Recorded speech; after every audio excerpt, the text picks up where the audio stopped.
everybody, and welcome back to another edition of the Christian Contrarian. I'm Gary Wayne, author of the Genesis 6 Conspiracy, and this is episode 57, The Beginning of Sorrows.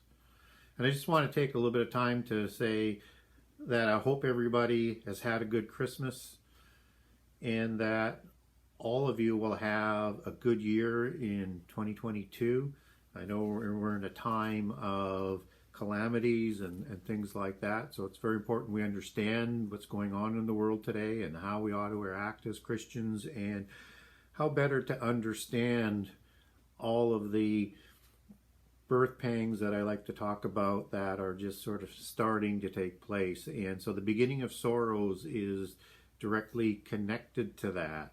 It's part of three what I would call overarching signs, and I often talk about the two that follow the chronological events of what Jesus talks about, that comes in Matthew 24:32 and Mark 13:28 with the fig tree generation, that all of these signs and the chronology of events will happen before this generation passes. So there's a specific generation, and it provides us kind of when to look for those signs. And I think that's probably when Israel, as we understand them as visible Judah today, that has Jerusalem as their capital, as in their possession, because most end time prophecy centers around Jerusalem being in place and in the hands of what I would call visible Judah versus the lost tribes of the northern empire of Israel that will come about in the end time. We're going to talk a little bit about that a little bit later, but that's sort of gives us that generation when these events will happen. And so that's kind of a lot about the when, and then that's immediately followed by the days of Noah, which tells us how it sort of comes about in terms of what it will be like. So kind of more like the what of this end time generation, where it's going to be like the days of Noah, just as we get those words of the days of Noah that are used in 1 Peter 3:20 and 2 Peter 2:5, when it's talking about what happened with the crimes before the flood and with the giants, and that we need to be aware of that as being the same time frame that is talked about in the days of Noah in Mark 13 and Mark 24. Luke 17 and Mark and Matthew 24, and as the days of Noah as it is described in Genesis 9:29, which was 600 years before the flood and 350 years after the flood. So we get that for context of what these signs that Jesus has provided before these passages of the days of Noah and the fig tree will be like. So it's important information for context. And the beginning of sorrows is the third one, and that is recorded in Mark 13:8 and Matthew 24:8. And it's very important we understand what these beginning of sorrows are and how they work fundamentally as an overarching sign that provides us not just how these calamities take place in terms of the timing and how we know the chronology is moving forward, but the term is so accurate in terms of the beginning of sorrows that I think you might be a little bit maybe surprised, but happy, I think, to learn after this show as to how consistent and accurate the Bible is with its signs and its markers. And the sorrows is a significant time marker for the time of Jesus' coming that's going to help us understand the chronology that he lays out clearly, but supports it 100%, just as all the other passages in the Bible said around what Jesus said support the same chronology. So place everything around what Jesus said, not vice versa, and things will start to crystallize just as the beginning of sorrows does. And so the sorrows that are listed, just to cover them in Matthew 24 and in Mark 13, are wars and rumors of wars. They are earthquakes, they are pestilence, and they are famine, and they all kind of work together as calamities coming together in terms of what's going to happen, and understanding how that rolls out and how they work together is deeply rooted within the timing of the definition of sorrows. So we're going to dig into what that means and then back that up with other passages and provide you some context maybe that you haven't had or would have liked to have had more information on that you haven't received in the past. And that's kind of what the point is to get your curiosity up, to dig deeper and rely on what Jesus said and put all the passages around what Jesus said. So sorrows is the Greek word 5604 Odin, just as the god Odin is, and I think that's just coincidental. But it's also connected as well and used with another word that's 5605 as opposed to 5604, and that's Odino. So same series of words comes numerically after in the Strong's listings. And what the definition for sorrows is means that it is a pang or a throe, as in the pain of childbirth, and or a sharp attack and or a violent spasm. And what we're going to learn is the application in prophetic allegory, as Jesus has set out as the defining key to look back on for greater understanding, is the pain of childbirth. And the definition in Strong's goes on to say that it's especially of childbirth. So although it has other meanings, and we have to make sure in the passages that we are looking to define the Greek words or the Hebrew words, that we're applying the right meaning for that application, that narrative, that verse, and that it doesn't contradict with other passages in the Bible, and everything has to fit. So you have to be selective so that you don't manipulate Scripture. Just let it flow. And of course, when it means especially in childbirth, you get a couple other terms that come into play, and that's travail and birth pangs. And so when I talk about the birth pangs, these are like the pains as a woman going into childbirth.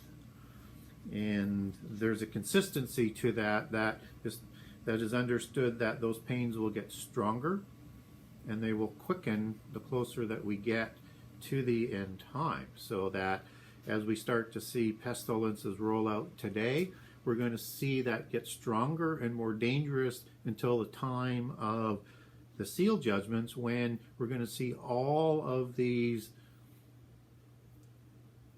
sorrows working together, all of the birth pangs working together, just as we're starting to see them starting to shape up, and they'll all start be working together, and they'll be all happening sort of one after another at the same time as others. And it'll be, it's just ever increasing like waves that are coming at us of destruction, until we get 25% destruction, and then 33% destruction, and then the time of the wrath in the last 3.5 years that will come with a completed Armageddon, and would have been 100% destruction, except that Jesus steps in. So with that laid down as the concept and what we're talking about in terms of what these sorrows are, as in birth pangs, and getting that sort of clarified, understand then that these birth pangs work in conjunction with the fig tree generation and with the days of Noah.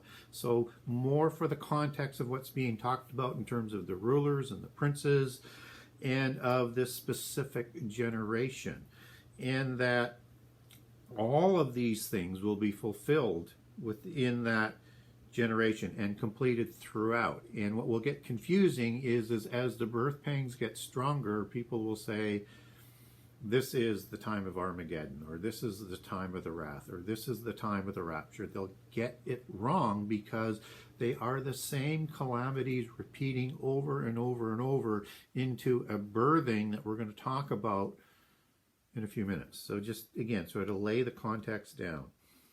And in the New Testament, we get support for what this prophetic allegory is so that we can understand it. So if we look at Acts 2:24, and we get the pains of death that Jesus went through. So again, we're not going to apply necessarily a birth pangs, but understand that birth pangs are also pains, right? So when we talked about that as a possible meaning, is it pain or is it pangs? And this is the sort of increasing pain that Jesus gets that's similar, but it's not the birth pang. but it is, as we look, as sorrows being translated, it's translated as pain there. So as Odin, not as travail or not as sorrows, but as pain. So we understand that there's pain involved with that passage. And in 1 Thessalonians 5:3 and 5:9, we get some real prophetic context to this in the application as in sorrows. And in 1 Thessalonians 5:3, if you look it up, it essentially is talking about a time of peace and safety when destruction comes. And so we get a clear marker here that this is the time of Antichrist who comes to power after a false counterfeit Armageddon that, if you look chronologically, will happen in Revelation 20, before the midpoint of the last 7 years. And he takes credit for winning that war, so it's very close to the time of Antichrist promising peace and safety, because he takes credit for that war just as Jesus comes at Armageddon. So he has to have a counterfeit Armageddon. And that Antichrist takes power at the midpoint of the last 7 years. And then sudden destruction comes. That's going to be, a little bit into Antichrist's reign when the wrath comes, the bowls of wrath. And the bowls of wrath will bring 100% destruction. So it's a completion of the birth pangs. And it's a time that is talked about in Thessalonians 5:3 as the time when Jesus is coming. So we're getting a marker of consistent prophetic allegory that Jesus is going to be coming somewhere around the midpoint of the last 7 years. But as verse 9 says, before the wrath, before the days of the Lord that I've talked about in past episodes. And probably he'll be coming before the year of the Lord's favor, because Jesus is going to be directly involved with that. So we're talking about a period that's probably just shortly after the midpoint, but before the wrath bowls are actually poured out, that seem to start in the last year and maybe just before of the last 7 years. And so we get chronology there that's sort of built in. And we need to understand that, because it's when Jesus comes, no one is going to escape the wrath and the pain that comes thereafter. Okay, so there's a sense of finality of that. And that people who don't escape are essentially the people in the last year of the last 7 years, because we still have people who are being executed, being beheaded for not taking the mark of the beast, or worshiping Antichrist, or worshiping Satan. And that begins in the last 3.5 years. And the woman is like in Thessalonians 5:3, is Trophi comes upon as a woman with child. And we need to understand that word woman is the Greek word gastor, which means it's G1064, a woman with child, someone who is pregnant. And this is referencing the woman in Revelation 12:1, who is pregnant, who's going to give a birth to the child. And I won't go through all of the allegory, but again, we've got a birthing that is happening at the midpoint that has to do with Israel, and also has to do with the persecution of Judah, persecution of Israel, and persecution of those who are still here, who still hold the testimony of Jesus, as Revelation 12 pulls out. So we get some markers there from the New Testament that we should be looking for how this fruition of the birth pangs come about throughout the last 7 years, getting stronger as we go, and with a completion thereof of the wrath bowls where 100% would be destroyed. So now let's go back and understand what the Old Testament tells us about the beginning of sorrows, the birth pangs. And in the Old Testament, sorrows comes from 2256, Hebrew word chebel, and it essentially means pain and pangs. So it's in the same identical sort of definition in terms of how it needs to be applied for understanding the prophetic allegory in the Old Testament as it was used in the Greek. And you would expect that because Jesus chooses words perfectly, because he is the spirit of prophecy. He is the word of God. And just as he chose the words accurately with the days of Noah and the fig tree generation, he chose the words accurately with the chronology, with words like then, that comes from Greek tot, and then, thereafter, at that time. He presents the chronology. You just have to listen to what Jesus says, not what other people say that Jesus says. Be a Berean, be a Contrarian, verify things for yourself. And we get these birth pangs and sorrows that are used, like as in Isaiah 7, where it's pain, where it's not a prophetic allegory for the end time, and also an example of the birth pangs being used in terms of sorrows in the application and the wording that comes in Isaiah 26:17 and Jeremiah 22:23. And again in Hosea 13:13, where you have the pain and the travail and the birth pangs coming on Ephraim in the time of their destruction. And so we get that as sort of a definition in terms of some passages in what the word means in Hebrew, so that when we see that term comes up in prophetic allegory in the Old Testament, we'll know perhaps how to apply that definition and not the other definitions that might come with Chabel. And so in Jeremiah 13:21 and 49:24, we get some application in terms of the allegory, not prophetic at this point, but just to show you the consistency of how it's used in terms of the punishment and the sorrows that overtake, like as in a woman. And that's consistent as what happens in Hosea 13:13, like a woman in travail. And again, as we start to move that understanding of those words that are going to be used in the Old Testament, we need to understand sorrows, travail, and birth pangs. And they're all going to be used in the English translations and go back to the similar type of meaning as sorrows, so that there is no misunderstanding.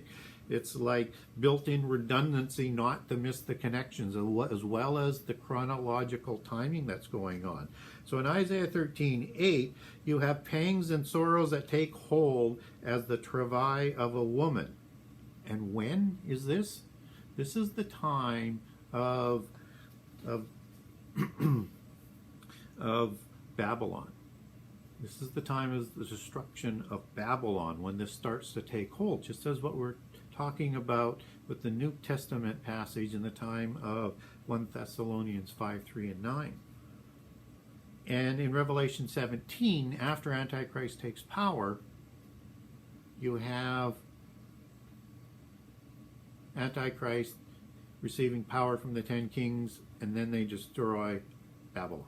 So we have a midpoint shortly thereafter to structure that gives us a marker and a timing. And this is also identifying as the days of the Lord are coming. This is the time of the end. So we get that sort of marker as well.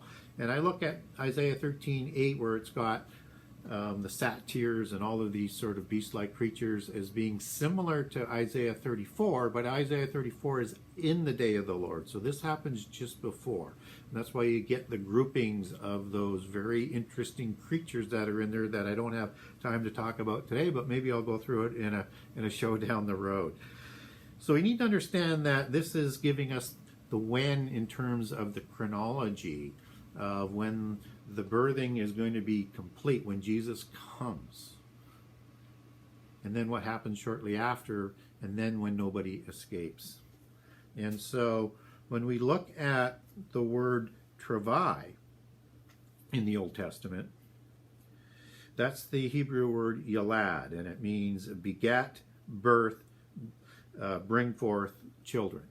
And so we have another word that's travail that's going to be used alongside of sorrows, alongside of pangs in Old Testament prophecies about the end time, that fits perfectly with the New Testament and perfectly with sorrows in terms of the meaning, the allegory, and the timing.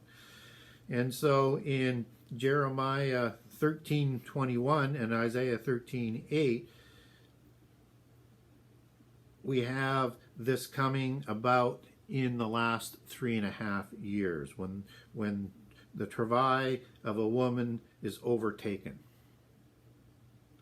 And again, for definition, if you're still not convinced about the allegory of this in terms of its original meaning and how it applies here, if you go to Genesis 38:27, you understand that the time of the birth is the time of travail and the time of sorrows. So again, we get over and over and over, and there's many more passages, but I just wanted to make sure that people understand the time zone that we're talking about here. And now we're going to bring it to a little bit more perfect sort of in understanding as what we talked about in terms of the destruction of Babylon and the day of the Lord. Because the day of the Lord is coming at the midpoint after the end of the seventh trumpet and the days of the seventh trumpet. So there's an overlap of the trumpets into the last 3.5 years of a short period of time. And in Jeremiah 50:43, this is the time of the destruction of the Old Testament accounting of Revelation 17 of the destruction of Babylon. When the travail destruction of Babylon overtakes Babylon. So we have the same allegory. And these are the pangs, as in travail, that are going on. And pangs is defined as, and it's the Hebrew word chili, which means pangs or the birth of a child. And so again, we've got Jesus coming not only for rapture, but also at the time of the destruction of Babylon, and he's going to come for second Exodus at the time that will follow rapture in the time of the year of the Lord's favor. So you have Babylon's destruction, you have rapture, because people have to come out of Babylon, as Revelation 18 talks about. And so there's that sort of last calling. And we get the destruction of Babylon not only in Revelation 17 and 18, but we get its chronology that's in Revelation 14 after the first fruits are taken out. And we get a summary of the last 3.5 years that begins with the destruction of Babylon and the mark of the beast. So again, we get this timing that is fitting absolutely perfectly. And so we understand Babylon destruction, we understand rapture is coming, and then there's second Exodus. That is also sort of referenced in Revelation 12 that we talked about in terms of the woman and Judah escaping to the wilderness. There's going to be a exodus of Israel to meet and visible Judah around the world, an exodus of awakened Israel, an exodus of visible Judah around the world to meet those who, at the time of the abomination, at the midpoint of the last 7 years, ran for safety to the wilderness and are protected by God for 3.5 years. So again, the timing is really, really important. And in Micah 4:9, as we look at bringing this together with second Exodus, you have the birth pangs that overtake as a woman in travail just before second Exodus happens in Micah 5. And so that Micah 4 is leading into Micah 5.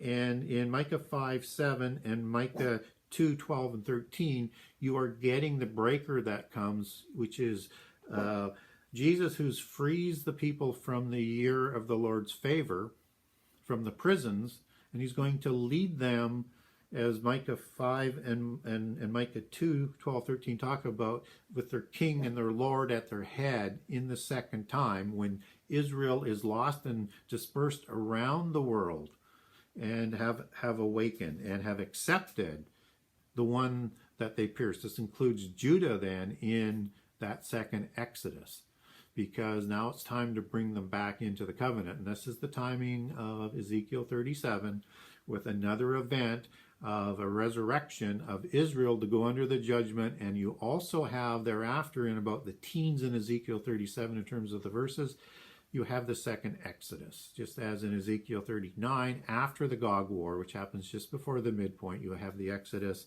being described after the Gog War. So everything's working in perfect harmony. And in 5:3, where we get a prophecy of the second Exodus, it says that she that travaileth has brought forward the remnant that shall return. And so you get the beginning of sorrows coming into completion with Jesus' coming after Babylon is destroyed, after rapture, and then for second Exodus. And I just can't imagine how one can sort of describe what it would have taken to try and layer all of this prophetic allegory and timing in so many dispersed verses if it wasn't done intentionally and in perfection by the Word of God, as the Word coming down through not only Jesus but the prophets, who are living at all different periods and having all of the allegory and the timing always matching perfectly. But it begins with putting everything around what Jesus said first. And so the Old Testament is providing us additional time markers for the last 3.5 years. That includes the destruction of Babylon, that includes the time of second Exodus, and also for the day of the Lord, which is the wrath bowls where 100% destruction is coming about. So as we look forward as to how we see that happening today, we have obviously pestilence that's happening in ever increasing ways. There's more famine going on in the world than what most is reported, but it's still light, just as this is a light pestilence and it's going to get worse.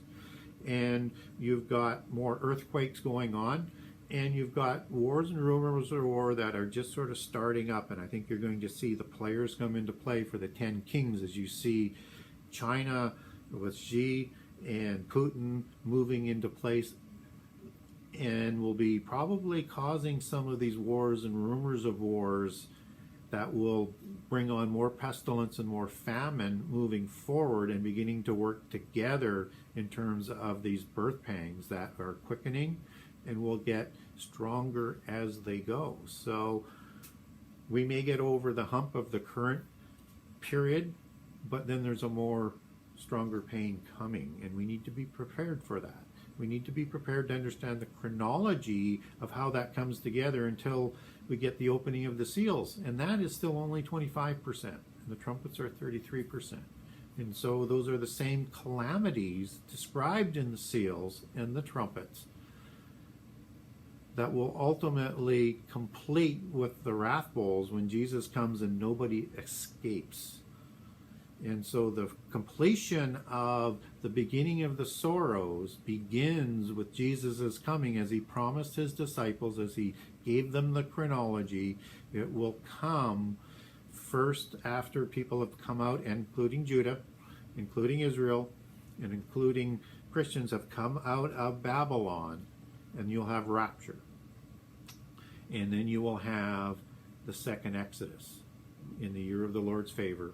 And then you will have the completion for the birth pain and birth pang allegory with Armageddon. And so I'm hoping I was able to explain this in a manner that made sense to you. And if we understand the larger context to the allegory, and we look at how other passages support that allegory, we can have a higher degree of assurance that we're getting the chronology correct, because if we are out there declaring calamities and or events that aren't ready to happen because they're just like the events that we're claiming that they are, but they're lighter, they're not as strong, we will lose our credibility. And we need to get the timing right, and we need to be sure that we don't lose our credibility, because this is the time that the world needs us the most. to be able to communicate this in a manner that will awaken people before it's too late, because tribulation will start well before the last 3.5 years. We'll have tribulation in the first 3.5 years, and probably, according to Revelation 2:9, for at least 3 years before. But even before that, we'll have lighter versions of the persecution. And so we need to understand that, and we need to react in a way that are going to have people rely on what we say, not turn away from what we say. And so that ends my discussion on the beginnings of sorrows. And until next time, may God bless you abundantly, and looking forward to being with you in a few weeks again. Thank you.